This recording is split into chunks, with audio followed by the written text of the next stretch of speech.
आम कश्मीरी क्या सोचते हैं, सहयोगी आशिक मीर की रिपोर्ट देखिए। जम्मू कश्मीर में ऑपरेशन ऑल आउट आतंक के खिलाफ चल रहा है। इस बीच अगर हम देखें तो आतंकी घटनाएं खासतौर पर जम्मू के इलाकों में ज्यादा बड़ी है। अगर हम कुपवारा के केरन सेक्टर की बात करें तो आज भी कुपवारा के लोलाब में एक एनकाउंटर चल रहा है, जिसमें एक सेना का जवान जो है शहीद हुआ है और साथ साथ एक आतंकी को जो है ढेर किया गया है। और बीते दिनों हमने देखा कि कई सारे इन्फिल्ट्रेशन अटैम्प्ट्स किए गए केरन सेक्टर से। अगर हम 2019 के बाद की बात करें तो कश्मीर के हालातों में कहीं ना कहीं सुधार देखने को मिल रहा है, लेकिन लगातार ये कोशिश की जा रही है कि जम्मू के इलाकों में जो है डिस्टर्बेंस पैदा की जाए। इस बीच एक आम कश्मीरी क्या महसूस कर रहा है, आज आप अपनी स्क्रीन पर देख रहे हैं।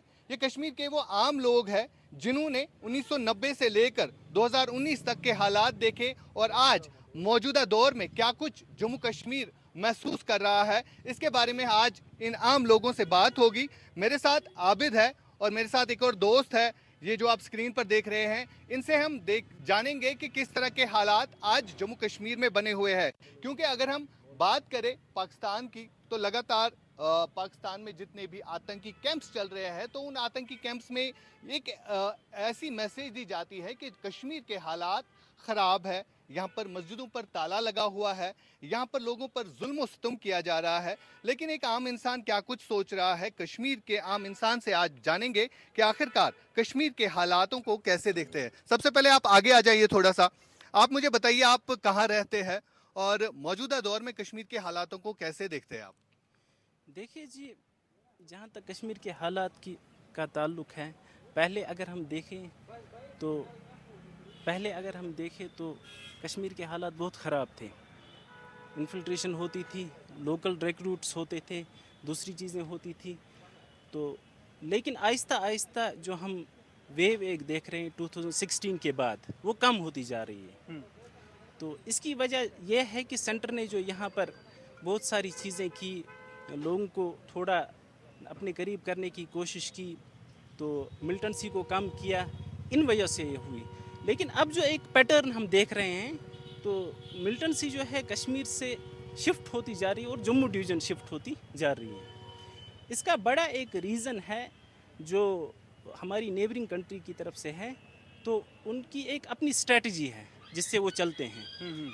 तो अब आम कश्मीरियों का तो इस वक्त इसमें कोई रोल नहीं है, बिल्कुल, और कोई इसमें इन्वॉल्व नहीं है, लेकिन वो इन्वॉल्व करना चाहते हैं अपनी स्ट्रेटजीज़ की वजह से, अपनी दूसरी चीज़ों की वजह से, और इसमें वो एक मजहबी रंग इसको देना चाहते हैं। बिल्कुल, तो इन वजह से जो है आम कश्मीरियों को इससे दूर रहना चाहिए। बिल्कुल। आबिद, आपसे रिमार्क्स लेना चाहूँगा। जो हालात जब भी कोई मिलिटेंट रिक्रूट होता है, चाहे पाकिस्तान की बात करें तो चाहे यहाँ की बात करें, तो वहाँ पर एक नैरेटिव चलाया जा रहा है कि कश्मीर के हालात ख़राब है, यहाँ पर मस्जिदों पर ताला लगा हुआ है, आम लोगों पर जुल्म हो रहा है।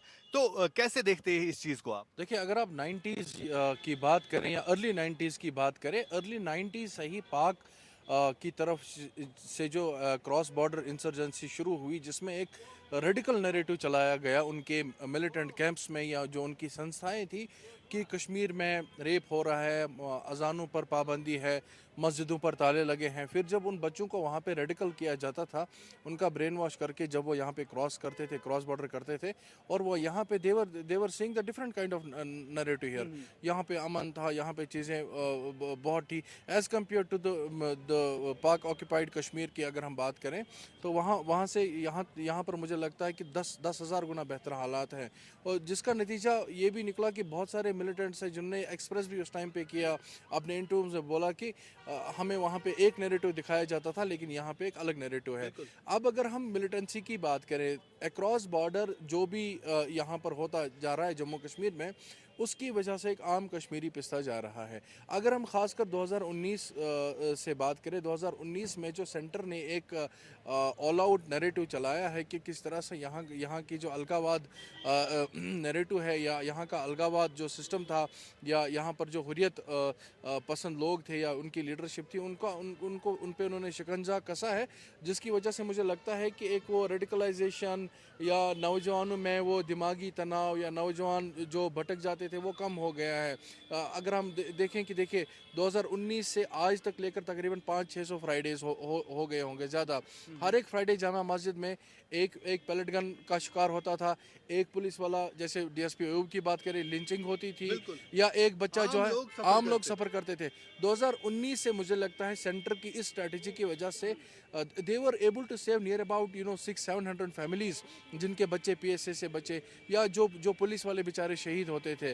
और मुझे लगता है अब एक नया नैरेटिव चला है कि चलिए जी कश्मीर में ही ऑल आउट चला है, कश्मीर में शिकंजा कसा है, अब हम जम्मू की तरफ रुख करते हैं। ये एक लम्हे फ़िक्रिया है कि जम्मू को ही अब वो टारगेट बनाते हैं। Basically their target is not Kashmiri Muslim, basically their target is not Kashmiri Kashmiri Hindu, Kashmiri Sikh. The target of the Pakistani radical narrative is Jammu Kashmir का आम सिटीज़न, चाहे वो हिंदू हो, डोगरा हो, चाहे वो सिख हो, क्रिश्चियन हो, कोई भी हो, या कश्मीरी पंडित हो, उनको निशाना बनाना है, उनके रातों का सुकून छीनना है, उनका सुख चैन छीनना है। अब मेरी यही गुजारिश रहेगी, एक आम सिटीज़न के हैसियत से ये गुजारिश रहेगी to the IGP, DGP and the rest of the administration और even to the central government of our country, कि जिस तरह से ऑल आउट का जो सिस्टम चला है यहाँ पे, ऑपरेशन ऑल आउट, वो मुझे लगता है कि अब थोड़ा शिकंजा कसने की और ज़्यादा ज़रूरत है। Because Jammu has been the hub of the business in winter, Jammu has been a crucial point for Kashmiri politics as well as for the Kashmiri business, including Kashmir also. अब मुझे लगता है कि वहाँ पर अगर आपने इस टाइम पे शिकंजा नहीं कसा तो चीज़ें हाथ से निकलती जाएंगी। आने वाले समय में बहुत सारी मुश्किलात आ सकती है अगर वक्त पर इस पर काबू नहीं पाया गया। नईम हमारे साथ एक युवा है जिनसे हम बात करेंगे। नईम, आपने वो दौर भी देखा होगा जब यहाँ पर नौजवानों के हाथों में पत्थर होता था और सिक्योरिटी फोर्सेस पर पथराव होता था, लेकिन आजकल के बदले हालात कैसे देखते हैं? जी आशिक में देखिए, सबसे पहले अगर मैं पथराव की बात करूंगा, मैंने वो दौर भी देखा है, आपकी बात बिल्कुल सही है। जब यहाँ पे एक आम नौजवान के हाथ में, आम सिटीज़न, आम यूथ के हाथ में एक पत्थर होता था, वो पथराव करता था, वो एक नैरेटिव चलाया गया था। वो एक मैं ये कह सकता हूँ कि वो सब इनोसेंट्स थे, उनको इस्तेमाल किया गया, बिल्कुल इस्तेमाल किया गया उनको, वो मजबूर हुए पत्थर उठाने के लिए। ये सब, ये देखो, ये सब आपको पता ही, अब कहने की कोई ज़रूरत नहीं है। जो हमारी नेबर कंट्री है, उनकी देन है हमें ये। उनके नैरेटिव्स ऐसे चलाए गए, जो हमारा आम कश्मीरी, चाहे कोई आंखों से गया, किसी की रोशनी चली गई, कोई जेलों में है। अगर यहाँ पे हम यूथ की बात करें, बहुत सारे घर ऐसे हैं जिनके बच्चे जेलों में हैं अभी। तो ये एक नैरेटिव चलाया गया था। तो कम से कम आज तो इसमें बहुत सारी चेंज देखने को मिलती है। अगर हम आज से 5 साल 10 साल की बात करें, 10 साल पहले की बात करें, 5 साल पहले की बात करें, यहाँ पे कत्लो गारत होती थी, इतने लड़के हमारे आंखों के बगैर हो गए, रोशनी से हो गए, इतने शहीद हुए, इतने जेल में हुए। तो कहीं ना कहीं इस चीज़ में सुधार आ रहा है, और हम चाहते हैं कि ये सुधार आए, यहाँ पे अच्छी डेवलपमेंट हो जाए, और जहाँ पे जो भी स्किल्स डेवलपमेंट प्रोग्राम होते हैं, अच्छा प्लेटफॉर्म मिले एक आम कश्मीरी को, एक यूथ को, वो आगे जाके अपने कश्मीर का, अपने हिंदुस्तान का नाम रोशन करे। बिल्कुल। नईम जो एक युवा है, इनसे हमने बात की, और ओवरऑल अगर हम देखें तो वाकई तौर पर कश्मीर के हालात बदल चुके हैं 2019 के बाद। यहाँ पर बिजनेस की अगर हम बात करें तो एक आम इंसान अपना बिजनेस करता था। आज से पहले क्या होता था, यहाँ पर 3 दिन बंद और 3 दिन खुला होता था, क्योंकि हड़तालों की कॉल, हड़तालों के कैलेंडर जो है देखने को मिलते थे। मंजूर हमारे साथ एक बिजनेसमैन भी है। मंजूर, मुझे बताइए 2019 के बाद किस तरह का बिजनेस चल रहा है? क्या देखते हैं आप, 2019 से पहले किस तरह के हालात थे और आज कितने हालातों में सुधार आप देखते हैं? देखो, पहले शुक्रिया आपका आशिक साहब, आपने हमें यहाँ बुलाया। तो हम अगर 90 से देखेंगे कश्मीर के क्या हालात थे, कितनी मिलिटेंसी थी, कितना पथराव था। 90 के बाद आज 2016 से जो चेंज आई है, जो कश्मीर है, कितना अमन है, कितना सुकून है। आप उन माओं से पूछिए जिनका बच्चा घर से निकलता था तो शाम को वापस नहीं आता था। आज देखिए, आज कितने अच्छे हालात हैं हमारे कश्मीर के। जो कुछ लोगों ने यहाँ प्रोपेगेंडा बनाया था, लोगों को बिखलाते थे, जवानों को, आज यही हमारी गुजारिश उन जवानों से है, उनके बातों में मत आइए, अपना बिज़नेस कीजिए। हम एक बिज़नेसमैन हैं।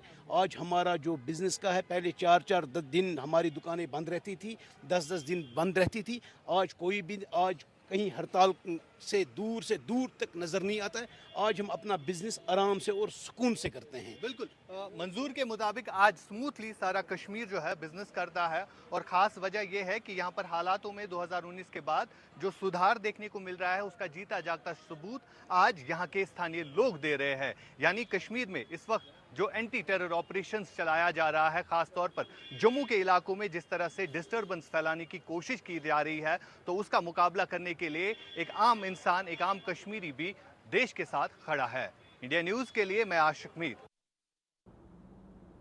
करगिल विजय दिवस भारतीय सैनिकों के लिए गौरव का दिन, पाकिस्तानी सेना को धूल चटाने का दिन।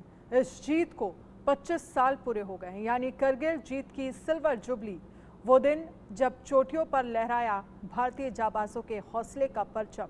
दरअसल 1999 से पहले भारत और पाकिस्तान के बीच एक समझौता हुआ था, जिसके मुताबिक दोनों ही देश के सैनिक सर्दियों में उन इलाकों में अपने जवानों की तैनाती नहीं करेंगे जहां पर बर्फ जमा होगी। लिहाजा भारत ने तो इस समझौते का पालन किया, लेकिन पाकिस्तान ने धोखा देते हुए सर्दियों में इन्हीं पहाड़ियों पर कब्जा कर लिया। पाकिस्तानी सेना ने घुसपैठ कर द्रास, टाइगर हिल और करगिल समेत कश्मीर में कई चोटियां कब्जा कर ली। 3 मई 1999 को घुसपैठ की जानकारी एक भेड़ चराने वाले ने भारतीय जवानों को दी, जिसके बाद सौरभ कालिया के नेतृत्व में एक पेट्रोलिंग टीम को इलाके का मुआयना करने के लिए भेजा गया, लेकिन सभी 10 जवान इसमें शहीद हो गए। इसके बाद युद्ध जैसे हालात बने और भारत के जाबाजों ने सर्वोच्च कुर्बानी दी और इस मुश्किल लड़ाई में सबसे बड़ी जीत दर्ज की। अब इस जीत का जश्न देश मना रहा है, वीर शहीदों को सलाम कर रहा है। करगिल वॉर मेमोरियल से शुभ राणा की रिपोर्ट देखिए। वो तारीख जिसे पाकिस्तान कभी नहीं भुला पाएगा, क्योंकि इसी दिन भारत ने पाकिस्तान को खून के आंसू रुलाया था। जी हाँ, कारगिल विजय दिवस को 25 साल पूरे हो गए हैं और इस वक्त मैं कारगिल वॉर मेमोरियल पर मौजूद हूं और यहाँ की खूबसूरत तस्वीर दिखाना बेहद जरूरी हो जाता है, क्योंकि ये जो खूबसूरत तस्वीर है ये शहीदों की वीरता के बाद ऐसी नजर आई। आप देखिए तस्वीरों में कि जो वीर जवान हैं जिन्होंने अपनी जान गंवाई, उनके स्मारक पूरी तरीके से बने हुए हैं। साथ ही जो तिरंगा झंडा है वो पूरी आन बान शान से लहरा रहा है। और देखिए पीछे की अभी क्योंकि ये समय है तो पीछे की ये जो पहाड़ियां हैं ये तोलोलिंग की पहाड़ियां हैं और इसके साथ ही टाइगर हिल्स की भी वो पहाड़ियां हैं जिसका मुकाबला जीतना बेहद मुश्किल था, लेकिन भारतीय सेना ने पुरजोर कोशिश से, हालांकि ये जो लड़ाई हुई थी इससे सबक भी लिया, क्योंकि एलएसी और एलओसी पर जो अपनी मुस्तैदी है उसको और पुख्ता किया। लेकिन लिहाजा तस्वीरें आप देखिए, क्योंकि प्रधानमंत्री नरेंद्र मोदी यहाँ आएंगे और वीर जवानों को श्रद्धांजलि देंगे। साथ ही रक्षा मंत्री राजनाथ सिंह भी यहाँ मौजूद होंगे। 26 जुलाई का वो दिन होगा और देखिए वीरता की वो तस्वीर, क्योंकि इस बार 25 साल हो गए हैं तो ये अपने आप में बेहद बड़ा है। और देखिए हर जगह जहां आपकी नजर जाएगी वो 3 खूबसूरत रंग, वो माँ झंडा के, भारत माँ के वो 3 खूबसूरत रंग। फिर चाहे बात आप पूरी तरीके से देखिए इस पूरे ग्राउंड में तिरंगे की खूबसूरती आपको दिखेगी और तिरंगे की खूबसूरती के साथ जो महक है वो वीरता की महक है, वीर जवानों की महक है। और पूरी तरीके से तैयारियां दमखल पूरी तरीके से हो रही है। हालांकि एक ड्रोन शो भी पूरी तरीके से प्रिपेयर किया गया है जो 26 जुलाई को यहाँ दर्शाया जाएगा। मैं शुभ राणा, इंडिया न्यूज, कारगिल।